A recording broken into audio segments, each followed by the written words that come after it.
Hello, I was sent this dryer vent coupling, magnetic one, to tell you about it. It comes with the manual, some wall anchors, and some screws to mount this to the wall right here.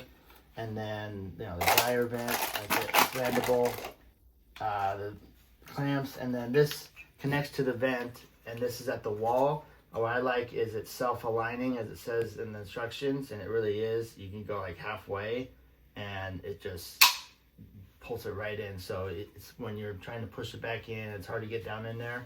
It gives you some leeway to get right lined up. So I'm going to put this in.